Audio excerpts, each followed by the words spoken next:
Hello aspirants, welcome to Toppernicus. कैसी चल रही है सबकी preparation? So today we are back with the new episode of proactive and the topic that we have selected for today is very special. It is about mock strategy. जी हाँ, so we have received many of your comments and requests to actually make a video on mock strategy. So in today's session our quest is to explain some of the commonly used strategies while writing MBA CET mocks. So before we start today's session, a humble request, अगर अब तक आप लोगों ने Telegram का हमारा channel join नहीं किया है, please join the Telegram channel MBA CET 2021 Toppernicus. Link is given in the description below. Starting with today's discussion, सबसे पहले तो ये समझ लेते हैं कि मॉक स्ट्रैटेजी मतलब होता क्या है, राइट? काफ़ी फैंसी वर्ड है. अगर प्योर देसी लैंग्वेज में अगर मैं बताऊँ तो mock strategy is nothing but तौर तरीके, different types and different methods by which you can write a mock. That is nothing but mock strategy. Again during practice mock analysis के भी अलग अलग स्ट्रैटेजी होते हैं. दो इस सेशन में we will restrict our discussion to only mock writing strategy, but next time when we come with a new episode will try and also cover mock analysis किस अलग अलग तरीके से करते हैं, right? So we will start this session. तो मैंने आपको ऑलरेडी बता दिया है कि मॉक स्ट्रैटेजी मतलब अलग तौर तरीके होते हैं. So what we have tried to do is, we have tried to come up with certain commonly used strategies. Around 6 अलग अलग स्ट्रैटेजीज में अभी आपको वन बाय वन बताऊंगा. Again these are not standard ways of writing mocks. जैसे मैंने पहले भी कहा है कि मॉक स्ट्रैटेजी का कोई स्टैंडर्ड वे नहीं होता है. You have to decide for yourself कि आपके लिए कौन सी स्ट्रैटेजी सूट होती है. The very first strategy method is flow strategy. Usually ये मेथड वो लोग फॉलो करते हैं जो बिगिनर्स है या जिन्होंने 1 या 2 मॉक्स लिखी है, राइट? फ्लो स्ट्रैटेजी में होता क्या है? जैसे ही आप टेस्ट स्टार्ट करते हो and whatever section comes in front of you, ये start solving that section one by one. एकदम सीधे साधे आदर्श स्टूडेंट जैसे you start solving one by one every question, 1 के बाद 2, 2 के बाद 3, 3 के बाद 4, and you are completely focused only on the questions in the way they appear before you. ये होती है फ्लो स्ट्रैटेजी. ये इतनी ज़्यादा एडवाइजेबल इसलिए नहीं होती है क्योंकि अगर आप फ्लो के हिसाब से ही जा रहे हो सो देर आर मेनी ड्रॉबैक्स. एक तो you can miss out on certain seaters या इजी क्वेश्चंस. सेकंड, आपके ओवरऑल अटेम्प्ट्स कम हो सकते हैं. थर्ड, आपको एग्जैक्टली पता नहीं चलता है कि आपका ओवरऑल पेपर किस तरफ जा रहा है, right? This is my take on the first strategy called flow strategy. Second strategy है, उसको बोलते हैं pure section strategy. What do I mean by this?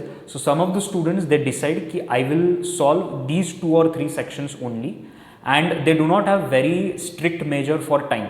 Let's say I am good at reasoning, I am good at English, तो मैं क्या करूँगा, मेरा आधा टाइम रीजनिंग आधा टाइम इंग्लिश को दे दूंगा.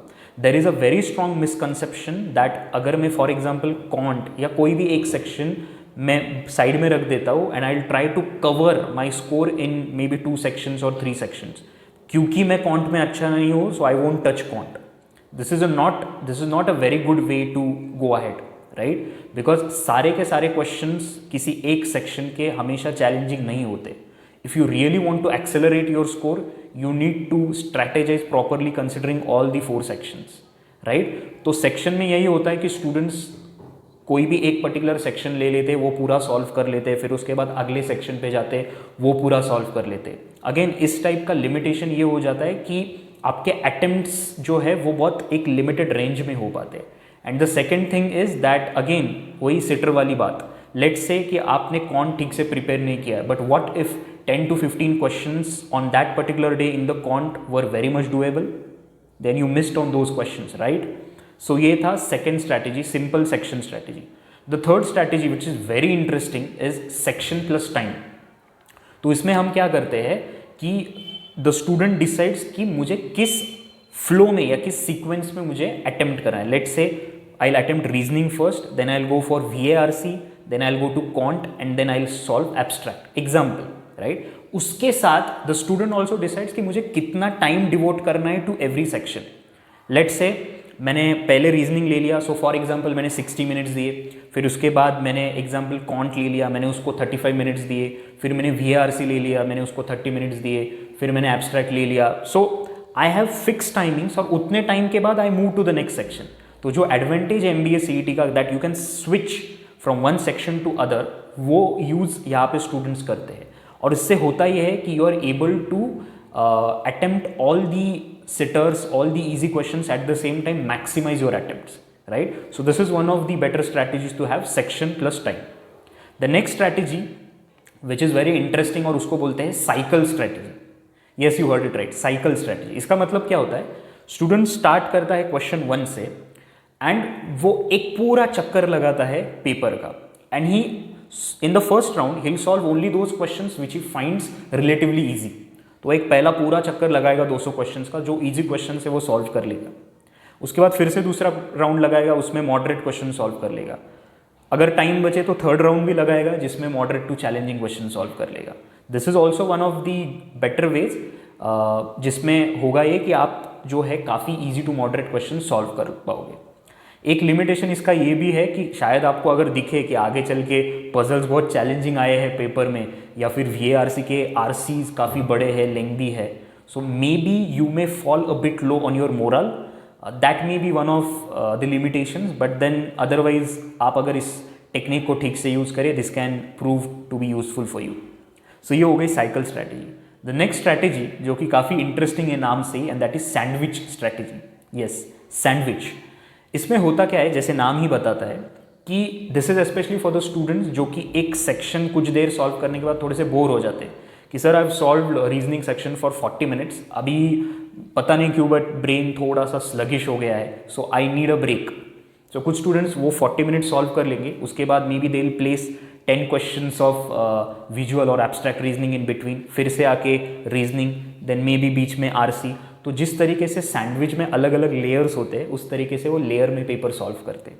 So this is one of the way जिससे फर्स्ट आपका जो बोर्डम जो सीन है वो सॉल्व होता है। सेकंड, आप इसको यूज़ कर सकते हो to accelerate your attempts. Let say आप किसी एक पर्टिकुलर सेक्शन में पीछे चल रहे हो टाइम के हिसाब से, maybe you can pick up a topic which you are very comfortable with, और जो आप जल्दी सॉल्व कर पाते हो।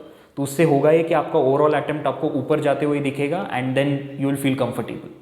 So this was about the sandwich strategy, right? And the final strategy is 60-80 strategy, right?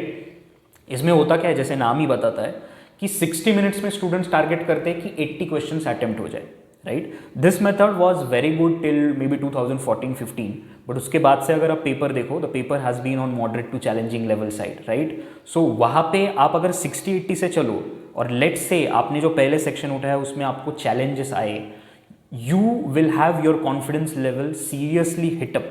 अगर आप मे बी 60 मिनट्स में आप लेट से आपने 50 क्वेश्चंस कर लिए, विच इज़ नॉट बैड, आप आगे चल के कवर अप कर सकते हो। जैसे आपने T20 क्रिकेट देखा होगा, कभी कभी 10 ओवर में मे बी 60 रन भी नहीं होते हैं, and then finally the batsman covers up. But अगर आपने इस हिसाब से प्रैक्टिस किए, you never know, maybe अगर आप उसको झेल ना पाए ठीक से, तो द नेक्स्ट 90 मिनट्स 100 मिनट जो भी आपके पास रहे, maybe you won't be able to do justice. Okay, so use this 60-80 method very carefully. So these were the 6 commonly used strategies which people follow. अभी नेक्स्ट क्वेश्चन बच्चे मुझे ये पूछेंगे कि सर ये तो आपने बता दिया, now also tell us that which strategy should I follow. एक इंपॉर्टेंट चीज़ आपको बताना चाहूँगा, ठीक से सुनो, that there is no standard strategy. जितने लोग उतने अलग अलग strategies, right? And the best strategy for you is, वो आपको डिसाइड करनी है। वो कैसे? So try to write few mocks using these different strategies. Analysis करते टाइम देखो कि कौन सी स्ट्रैटेजी यूज करने से आपके अटेम्प्ट्स बढ़ गए, आपका स्कोर बढ़ गया, you are more comfortable, right? आपके सेक्शनल जो स्कोर है वो भी किस हिसाब से बढ़े। ये 4-5 पॉइंट्स कंसिडर करो, and then you should be in a position to decide, हाँ ये 1 या 2 स्ट्रैटेजीज के साथ मैं फाइनल मैदान में उतर सकता हूँ, right? This is one. Second important चीज़ है कि जो आपकी फाइनल स्ट्रैटेजी होगी वो एग्जाम के एटलीस्ट 2 हफ्ते पहले आपने फ्रीज कर देनी चाहिए, right? It should not happen कि कल पेपर है और आज आप डिसाइड कर रहे हो अच्छा मैं ये स्ट्रैटेजी के साथ जाऊँगा।